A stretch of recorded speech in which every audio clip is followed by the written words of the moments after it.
Hello student. आज हम लोग फिर से एमसीक्यू सॉल्व करने वाले हैं,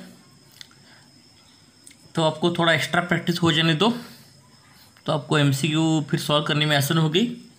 और जो सीरियस बच्चा प्रिपरेशन कर रहा है, so hope for the best, अच्छे मेडिकल कॉलेज और अच्छा इंजीनियरिंग कॉलेज आपको मिले और आपका लाइफ का एक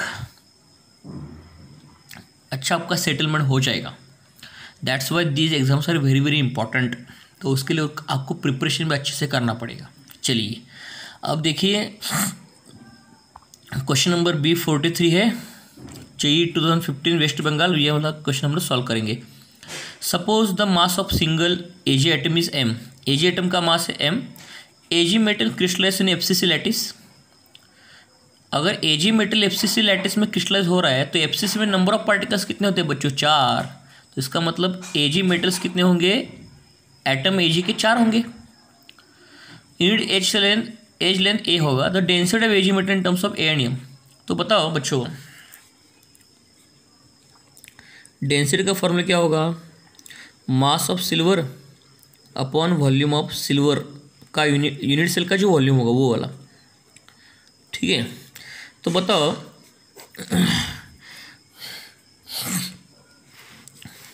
एक सिल्वर एटम का मास कितना है बच्चों? m है। और सिल्वर कौन सा यूनिट सेल बना रहा है? एफसीसी। एफसीसी के नंबर ऑफ पार्टिकल क्या होंगे? 4। तो एक का मास स्मॉल m होगा, तो 4 जन का मिला के मास कितना होगा? 4m। और आपको यूनिट एज लेंथ दे दिया a, तो वॉल्यूम क्या होगा? a³। तो यहाँ पे आपका जो आंसर होगा 4m upon a³। This question is completed. Okay, चलो आगे बढ़ते। अब थोड़ा ये वाला क्वेश्चन को देख लेते हैं। A solid compound contains XYZ atoms in a cubic lattice with X atoms at the corner। ध्यान रखना, इसको भूलना मत। X कॉर्नर पर है, Y atoms at the body center position and Z atoms Y body center पर। Z atoms are the centers of faces। The empirical formula। तो देखो ये वाला जो क्वेश्चन है, ये क्वेश्चन आपका B35। ओके, B35 वाला क्वेश्चन। तो वो क्या बोल रहा है कि X यहाँ पे कहाँ पे आ रहा है? कॉर्नर पर आ रहा है। तो x कॉर्नर पर आएगा तो नंबर ऑफ x कितने होंगे? 1/8 × 8। इसका मतलब नंबर ऑफ x कितने होंगे? 1। y कहाँ पे आ रहा है आपका? y आ रहा है बॉडी सेंटर पर। तो बॉडी सेंटर का एटम का कंट्रीब्यूशन एक ही एटम होता है ना। और z कहाँ पे आ रहा है? फेस सेंटर पर आ रहा है। फेस सेंटर पर आ रहा है, तो फेस सेंटर कैसे निकालोगे? Atom half into 6 faces. कितने एटम हो गए? 3। तो देखो x1 y1 और z3। तो इसका मतलब XYZ3 फॉर्मूला हमारे यहाँ पे आंसर हो जाएगा।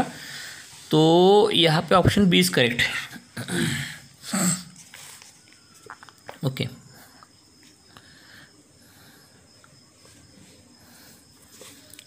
ये वाला क्वेश्चन सॉल्व कर लेते। In face centred cubic lattice A occupies corner position and atoms B occupies face centre position. A corner पर आएगा और बी फेस सेंटर पर आएगा। If one of the B is missing from one face centred. तो देखो total 6 faces होते हैं, लेकिन एक भी मिसिंग है, तो इसका मतलब आपको आउट ऑफ 6 फेसेस में से 5 फेस कंसिडर करना पड़ेगा ना, क्योंकि एक तो बी निकल गया, तो 6 फेस नहीं रहेंगे, 5 रहेंगे। अब बस ए तो कॉर्नर पर है और फेस 5 है। तो देखो ये वाला क्वेश्चन था क्वेश्चन नंबर 26। तो देखो B26। तो पॉज करके वीडियो को आप क्वेश्चन देख सकते हो। Sorry for that. देखिए अब जो बी एटम है वो कहाँ पे आ रहा है? फेस सेंटर पर है ना। लेकिन कितने फेसेस है अभी? 5। और एक फेस पर कितना एटम का पोर्शन होता है? हाफ होता है। तो हमारे बी कितने हो गए? 5/2 हो गए। ए कहाँ पे आ रहा है? कॉर्नर पर। कॉर्नर पर एटम कितना होता है? 1/8 मल्टीप्लाई बाय 8 कॉर्नर्स कितने होगा? बी ए 1 होगा। तो अब इसका फॉर्मूला क्या होगा? ए बी 5/2, और इसको सिंपल कर दो, A2B5 हो जाएगा। कहाँ गया? मिल गया, A2B5। हाँ, ये वाला थोड़ा सा आज के लेक्चर का आप बोल सकते हो इंटरेस्टिंग क्वेश्चन। जेईई मेन 2013 में पूछा था आपको। तो इसको कैसे सॉल्व करेंगे देखेंगे हम लोग। Okay, experimentally it was found that a metal oxide has a formula. चलो ये मेटल ऑक्साइड का फार्मूला दे दिया। Metal M present as M2+ and M3+ in its oxide fraction of the metal which exist as M3+ would be. देखो M दो oxidation state में present है, 2+ और 3+। तो fraction of metal which exist as M3+, यानी M3+ का percentage कितना होगा दिए हुए मेटल ऑक्साइड में, वो निकालना है आपको, है ना। तो मैं आपको क्वेश्चन समझाता हूँ। ये क्वेश्चन कौन सा है, B29। ओके, देखो आपको यहाँ पे दिखने में आसानी होगी आपको। ओके, अब थोड़ा सा इसको टिल्ट करके ले लेता हूँ, सर पे सिर्फ बढ़ जाएगा लिखने का। तो B29 वाला क्वेश्चन, वो क्या आपको फॉर्मूला दे दिया, M 0.98O, और उसमें से जो M है दो फॉर्म में एग्जिस्ट करता है, M2+ और M3+, है ना। M3+ का परसेंटेज निकालना ना, तो अगर माना M3+ का नंबर होगा X, तो M2+ कितने होंगे, 0.98 माइनस X ना। देखो टोटल M कितना है, टोटल M जो होगा वो इन दोनों से बना है ना। अगर मैंने M3+ को X बोला तो M2+ कितना होगा, 0.98 माइनस X होगा, करेक्ट। अब आपको मालूम है कि यहाँ पे मेटल ऑक्साइड का जो नेट चार्ज है वो 0 है। क्यों, क्योंकि ऑक्सीजन, छोटा कर लेता हूँ ना, ऑक्सीजन और इसमें 0 है, तो ऑक्सीजन का ऑक्सीडेशन नंबर कितना होता है, -2, तो मेटल कितना होगा, +2 होगा ना, है ना, +2। तो मैं क्या करूँगा, इन दोनों का जो चार्ज का एडिशन होगा वो इक्वल टू 2 होना चाहिए। कैसे, देखो तो बताओ, एक M2+ पर चार्ज कितना है, 2+, लेकिन 0.98 माइनस X इतने M2+ में चार्ज कितना होगा, वो होगा 2 × 0.98 माइनस X। कैसे निकला, समझ में आ गया ना। एक M2+ पर चार्ज है 2+, ये एक ही M2+ है ना।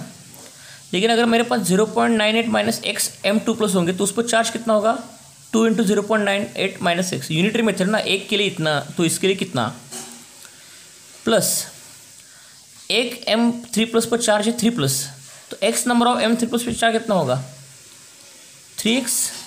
और इन दोनों का जो एडिशन होगा वो इक्वल टू कितना होना चाहिए, चार्ज +2 होना चाहिए ना, क्योंकि वो ऑक्सीजन को बैलेंस करेगा, इक्वल टू 2 होगा। तो इसको सॉल्व करो, 1.9x minus 2x plus 3x is equal to 2। तो लगभग अगर हमने यहाँ से सॉल्व कर लिया तो ये कितना हो जाएगा, x इज इक्वल टू 0.04 हो जाएगा ना। देखो करके 0.04 x आ गया।